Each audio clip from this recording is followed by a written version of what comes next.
warahmatullahi taala wabarakatuh. Waalaikumsalam. Salam sejahtera, Om Swastiastu, Namo Buddhaya, Rahayu Rahayu itu. Dulu Tribun Jatim, saya Luhur Pambudi alias Pampam, reporter Tribun Jatim Harian Surya. Nah, kami sekarang ada di kantor Balai Pemeriksaan Alat Kesehatan BPFK Surabaya, dulur-dulur. Jadi hari ini kita akan ngobrol mengenai bagaimana sih produk suatu inovasi alat kesehatan yang biasa digunakan untuk intervensi kesehatan di fasilitas lain kesehatan, rumah sakit atau puskesmas.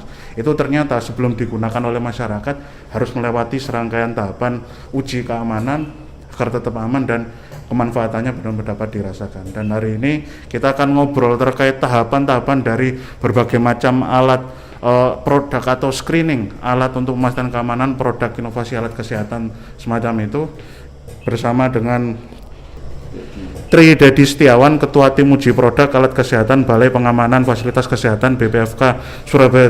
Jadi kita akan ngobrol dengan beliau. Assalamualaikum, bagaimana kabarnya Pak Dedi? Waalaikumsalam Mas Pambudi, insya Allah baik, alhamdulillah.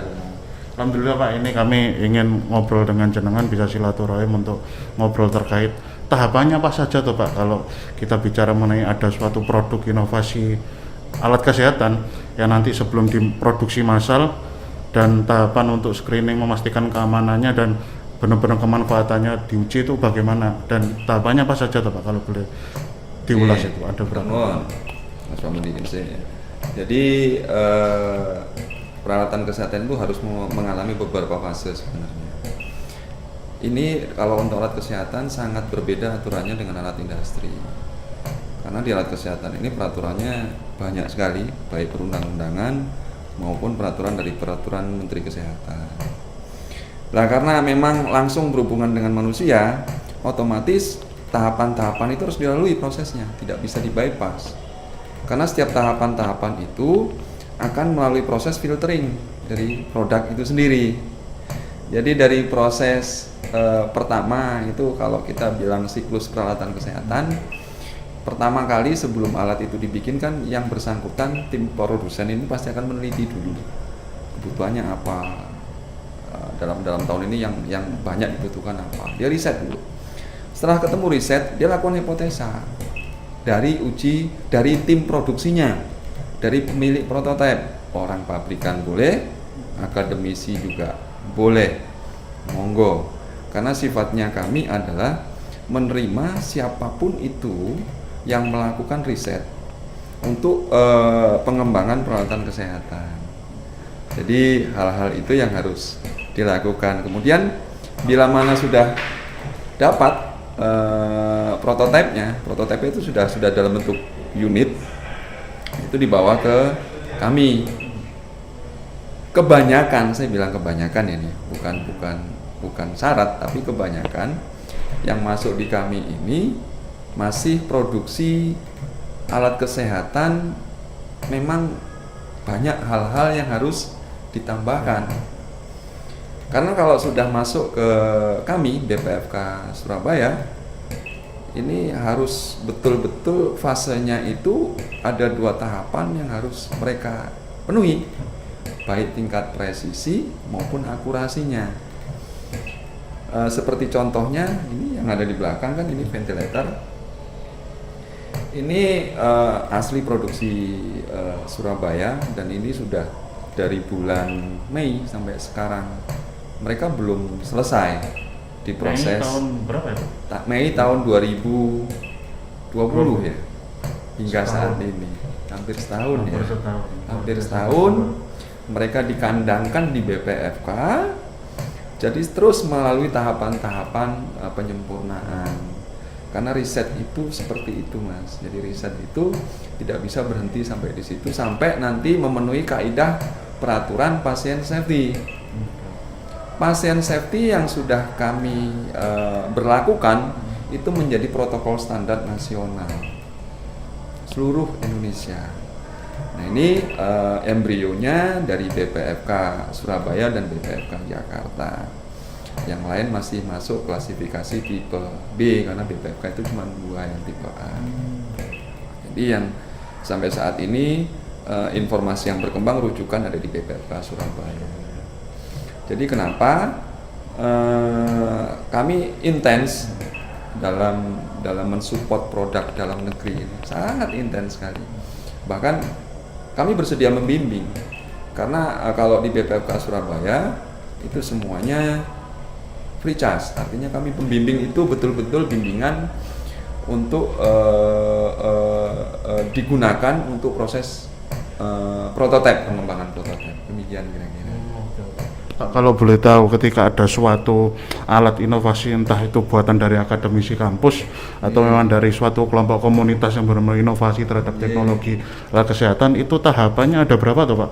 Kalau sudah masuk ke ranah teknis untuk pengujian, mulai dari itu kalau nggak salah ada kayak tahap uji klinis, uji keselamatan, kemudian ada serangkaian tahap, itu bisa diulas secara terlebih dahulu. Kalau itu masuk di pre-market dan post-market sebenarnya. Di pre-market mereka harus memiliki izin produksi. Izin produksi itu tentunya kan prasyaratnya juga ada prasyarat-prasyarat yang harus dipenuhi untuk izin produksi. Bila mana mereka sudah memiliki izin produksi, itu otomatis mereka harus melalui namanya uji kalibrasi atau uji produk, uji kesesuaian sama. Nah, pada saat melakukan proses uji produk ini mereka akan mendapatkan sertifikat uji produk. Bila mana sudah lolos ya. Nah, setelah nanti uji produk itu didapat, mereka akan melakukan lagi uji klinis tahapannya. Nah, uji klinis ini dilakukan oleh tim, memang tim ini tim khusus. Kalau dari provinsi akan dibentuk oleh gubernur, kalau tim khusus uji uji klinis di pusat itu dibentuk oleh menteri, langsung nanti menteri yang membentuk itu. Nah, ini bedanya. Nanti setelah sampai selesai uji klinis, katakan fase itu sudah mereka dapat dari prasyaratnya clear, mereka akan langsung mendapatkan izin edar. Izin edar ya. Jadi setelah izin edar, baru nanti fase berikutnya mereka akan masuk ke fase menjadi penyalur alat kesehatan. Demikian fase-fasenya, tahapannya. Makanya itu juga nggak sederhana. Banyak yang harus dilakukan setiap fasenya dan prasyarat-prasyaratnya pun banyak. Ini bedanya di alat kesehatan dengan alat industri. Iya. Nah, kalau boleh tahu, dengan serangkaian panjang mekanisme tahapan untuk memastikan produk inovasi alat medis ini benar-benar aman, ini durasi waktunya berapa tuh untuk benar-benar ini layak diproduksi dan benar-benar nanti bisa manfaat dan aman untuk masyarakat, dan peran dari BPFK untuk mengakomodir hal itu ada di mana? Kami mengakomodir kalau dikatakan alat itu aman, kapan timelinenya, waktu pelaksanaan itu semuanya tergantung dari pihak pemilik prototipe, bukan kami. Kalau dari pihak kami melakukan fase uji produk ini hampir 14 hari secara rutin, kontinuitas 14 hari. Ini tidak boleh berhenti bila mana seluruh fase itu sudah diikuti. Tapi bila mana ternyata di fase awal itu kita lakukan fase screening awal ternyata belum memenuhi, kami kembalikan dulu, kami kasih kesempatan. Itu yang tidak bisa di-rundown waktunya sampai betul-betul mereka menyempurnakan produk yang menurut mereka ide itu layak akan mereka produksi. Ini peran BPFK-nya, bimbingannya di sini. Kita kan bimbing terus itu sampai betul-betul produk ini memenuhi prasyarat pasien safety-nya. Jadi kalau waktunya, berarti untuk peran BPFK sendiri memang bukan sebagai lembaga yang murni hanya men-screening, tapi ada proses membimbing di situ juga, Pak. Ini amanah pada saat kita rapat bulan Februari dengan teman-teman di kementerian, tolong dibimbing sehingga bisa memicu produk lokal dalam negeri. Jadi kalimat itu yang kami gunakan, akhirnya kami juga tetap membimbing itu. Sebenarnya BPFK tidak sampai, kalau dari klausulnya tidak sampai sebatas itu. Hanya memang dalam masa pandemi ini kan semua butuh percepatan. Bila mana tidak kita bantu, khawatirnya tidak selesai. Dan kami kan berpikir bahwa produk-produk ini bisa menjadi kontribusi nasional, karena banyak kekurangan-kekurangan Indonesia. Masih banyak kurang unit-unit seperti ini. Apalagi produk import sekarang seluruh negara juga pakai, mereka tidak mau jual ke negara lain, mereka semuanya berlomba-lomba pakai sendiri. Nah Indonesia mau pakai apa orang mereka tidak jual ke Indonesia, mau tidak mau bikin sendiri. Ini salah satu inovasi-inovasi. Jadi tidak ada timeline waktu, sampai kapanpun akan kami bantu dan bimbing. Karena ini tergantung dari kecepatan SDM yang mereka miliki, permodalan yang mereka miliki, sangat banyak parameternya Mas. Luar biasa. Jadi memang semacam itu dulur. Sebuah mungkin dulu alat mengetahui alat suatu terobosan alat kesehatan yang ada di rumah sakit yang sudah dipakai sekarang mungkin ya, atau di puskesmas atau di fasilitas layanan kesehatan yang lain, itu mungkin adalah suatu alat yang sudah melampaui bertahun-tahun tahapan uji yang mungkin itu untuk memastikan keamanannya. Jadi memang dan BPFK sebagaimana yang disampaikan oleh Pak Dedi tadi berupaya untuk benar-benar mendongkrak, membantu, mengakomodir suatu inovasi yang dibuat oleh anak dalam negeri itu, dan khususnya untuk di Jawa Timur adalah Kota Surabaya. Pak, ini kalau boleh secara terperinci lagi, ketika alat inovasi tersebut masuk Pak ke dalam BPFK, itu untuk apakah ada klasifikasi khusus Pak? Oh ini alat berorientasi pada gas, ada laboratorium khusus. Oh ini alat berorientasi pada teknik kesehatan, mungkin teknisnya itu begitu mesin gitu Pak. Itu apakah ada laboratorium khusus untuk mengecek inovasi alat medis macam itu? Biasanya mereka akan berkirim surat dulu ke BPFK untuk melakukan proses fase uji produk. Surat itu kami menjadi menindaklanjuti yang bersangkutan untuk diundang langsung ke BPFK untuk hearing atau dengar pendapat dulu sebelum alatnya dibawa. Yang pertama kali adalah kajian fase 1 istilahnya, itu kajian fase 1.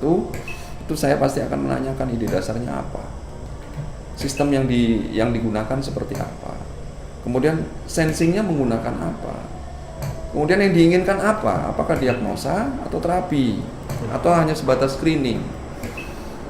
Itu menjadi acuan kami untuk menindaklanjuti apakah nanti ini masuk dalam klausul laboratorium tertentu, dia berbasis gas atau berbasis flow seperti ventilator ini, atau nanti berbasis gas seperti punyanya Inos atau Ginos. Kami kaji dulu di awal. Jadi setelah kami kaji, lakukan pengkajian, kami berikan masukan-masukan awal untuk proses screeningnya. Nah ini masukan-masukan ini akan didiskusikan kembali oleh tim peneliti untuk feedback ke prototipenya, apakah benar yang diinginkan BPFK seperti ini. Dan itu biasanya fasenya bisa 2 minggu, 3 minggu, bahkan 1 bulan. Tindak lanjut kedua, kami bisa datang langsung ke yang bersangkutan ke lokasi atau mereka bawa produknya ke BPFK. Itu masih berkas dulu Pak ya? Berkas dulu. Masih berkas dulu dan bisa berminggu-minggu, berbulan-bulan Pak ya untuk memastikan. Kecepatannya tergantung dari pihak produsen. Kecepatan. Kami menginginkan itu cepat, tapi kan kadang-kadang mereka Masih ternyata kok iya ya, kami nggak berpikir ke arah situ. Nah, hal-hal seperti itu ya. Kami pengen cepat semua sebenarnya itu. Salah satu komitmen kami supaya itu lebih cepat, makanya kami tidak lanjuti ke sana kalau terlalu lama. Kita bantu kasih ide, kita bantu kasih solusi. Sampai sebegitunya ke BPFK Surabaya, biar cepat produksinya. Iya. Jadi seperti itulah. Nanti bila mana alat itu sudah masuk, kita masukkan ke klasifikasi tertentu. Misalnya seperti ini ventilator. Jadi kita pengen tahu dulu syarat terkait di ventilator, parameter terkaitnya seperti apa. Kemudian kami tambahkan lagi prasyarat-prasyarat ujinya ke mereka. Prasyarat-prasyarat uji menyangkut banyak parameter. Kayak ventilator ini kan harus ada air ratio dengan range sekian, tidal volume dengan range sekian, PEEP untuk sisa napas itu dari range sekian sampai sekian. Kemudian breathing rate-nya untuk respirasinya itu dari sekian sampai sekian. Mereka memenuhi enggak? Kalau nggak memenuhi, ayo kita bantu, kita support lagi. Ayo dong dibikin seperti ini, seperti ini, seperti ini. Kami menggunakan bahasa paling sederhana supaya bisa diterima oleh teman-teman yang memang tidak punya basically di alat kesehatan, supaya mereka bisa menerima itu. Nah kecepatannya ya tergantung teman-teman ini. Bukan kami, bukan. Kalau mereka cepat, ya kita senang, ayo kita support. Dan BPFK adalah sifatnya mengakomodir, membimbing agar alat buatan untuk inovasi anak negeri ini benar-benar bisa goal. Betul-betul bisa goal. Luar biasa. Sampai bisa dimanfaatkan di masyarakat. Kalau boleh tahu jumlah peneliti untuk satu alat, satu produk untuk diuji ini berapa tuh Pak? Dan melibatkan dari peneliti apakah ada pakar medis, pakar kesehatan atau pakar teknik khusus gitu. Jadi mereka itu kebanyakan konsorsium ya yang saya lihat. Jadi mereka pakar, ada orang IT di situ, orang elektro di situ, ada orang mekanik di situ, dan ada sedikit mereka yang ada background biomedicalnya di belakang itu. Nah, ada beberapa yang memang pendampingan teman-teman dari praktisi medis itu dari awal. Cuman ada yang setelah separuh jalan baru ada pendampingan dari praktisi medis. Itu kan mereka sebenarnya. Nah, kalau dari pihak kami memang ada tim khusus yang menangani hal ini. Kami terus berkolaborasi, tim ini, kami discuss untuk tim ini bagaimana prasyarat uji ini bisa terus kami berikan ke mereka untuk bimbingan-bimbingan itu. Seperti itu kira-kira Mas. Oke Pak, kalau boleh tahu di tahun 2020 kemarin kondisi pandemi, nah ini jumlah masyarakat atau publik atau sivitas akademika yang menyetorkan suatu alat inovasinya itu berapa tuh Pak? Untuk Ada beberapa untuk berorientasi unit pada pandemi ya. Ada yang emergency ventilator yang awal itu masuk.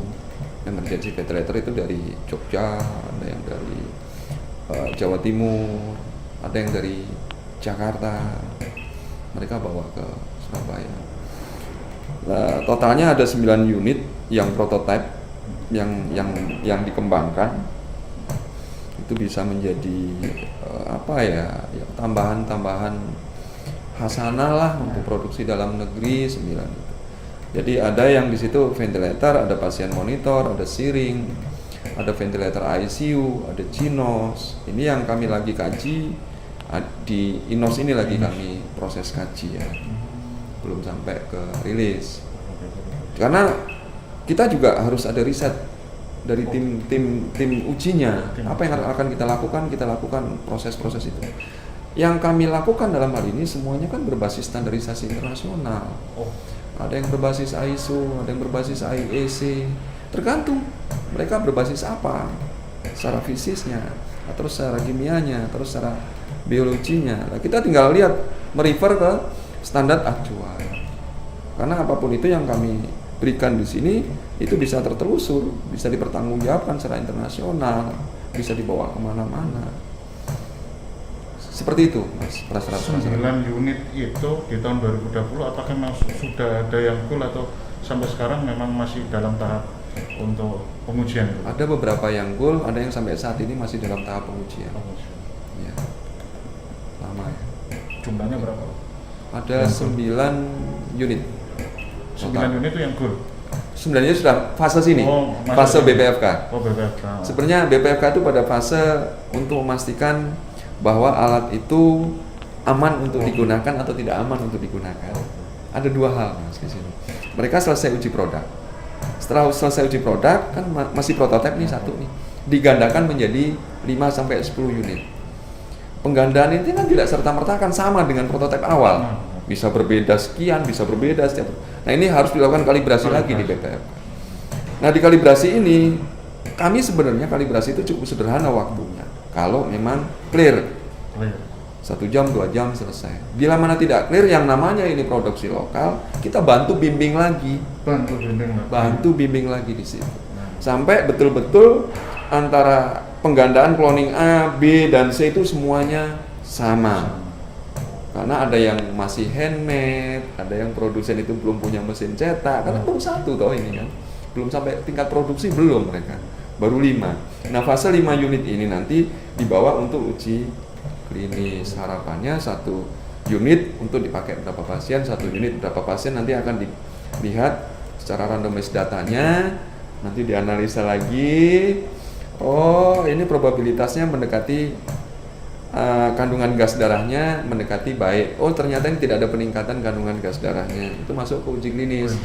Kalau kami standarisasinya adalah standarisasi mekanik, standarisasi ventilasi kalau ventilator. Kalau misalnya berbasis gas ya standarisasi dia harus punya kontrol untuk apakah diagnosa ini mengatakan oh ini bisa digunakan, oh ini tidak bisa digunakan. Ini dia harus bisa ada kontrolnya di situ. Itu fase kami. Nah, nanti fase penggunaan klinisi itu langsung dengan perubahan-perubahan karakter yang timbul setiap saat. Kan manusia kita nggak pernah tahu. Kalau kita ke alat kan kita bisa kondisikan alat, ya kan? Tapi kalau ke manusia ada rasa cemasnya, ada asupan yang dimakan. Dulu itu mempengaruhi semuanya. Nah ini juga harus menjadi barometer prasyarat untuk uji klinis. Ya. Jadi sekali lagi benar-benar ini adalah berorientasi pada memastikan alat ini aman, dan BPFK sifatnya membimbing, jadi tidak semata-mata hanya ini kurang lengkap atau masih revisi kembali, tapi benar-benar membimbing atau benar-benar bisa full. Nah mungkin ini terakhir Pak, tujuan dari mekanisme yang panjang semacam itu untuk masyarakat yang bahasanya alat medis atau alat yang sedang dipakai sekarang itu benar-benar sudah melampaui semacam tahapan untuk memastikan kegunaannya dan keamanannya. Ini disampaikan bahwa tujuan dari screening yang dilakukan oleh pihak BPFK Surabaya ini semacam apa? Untuk memberikan kepastian mutu pasien safety, lain tidak. Jadi seluruh masyarakat harus paham, bila mana belum melalui tahapan itu, belum ada kepastian mutu. Belum bisa dipastikan bahwa alat ini memenuhi kaidah pasien safety, aman digunakan. Nah kami yang akan menginformasikan hal itu, bukan pihak produsen. Pihak produsen harus bikin. Bila kami sudah mengatakan, oh ya ini aman digunakan, oh silakan. Kami yang memberikan kepastian itu, bukan dari pihak pabrikan, bukan dari pihak akademis. Itu kalau untuk fase uji produk. Kalau untuk fase alat yang sudah beredar, itu kami fasenya adalah fase kalibrasi. Di fase kalibrasi, kita akan memberikan kepastian berupa label di situ, label kalibrasi, aman digunakan atau tidak aman digunakan. Kalau sudah ngomong aman digunakan, berarti dia masuk dalam falsafah memenuhi kriteria untuk diagnosanya, memenuhi untuk terapinya, memenuhi atau untuk life supportnya dia betul-betul aman digunakan. Itu kami yang memberikan kepastian. Jadi sudah gamblang dulu Tribun Jatim dan Harian Surya. Jadi memang benar-benar akan dipastikan segala bentuk produk inovasi baru di bidang alat medis akan dipastikan keamanannya dan kegunaannya benar-benar fungsional dan mampu benar-benar bisa digunakan untuk mengintervensi pada pelayanan fasilitas kesehatan terhadap pasien. Oke dulur, sudah kita dengar tadi penuturan begitu gamblang dari Pak Dedi selaku Tri Dedi Setiawan, Ketua Tim Uji Produk Alat Kesehatan Balai Pengamanan Fasilitas Kesehatan BPFK Surabaya dulur.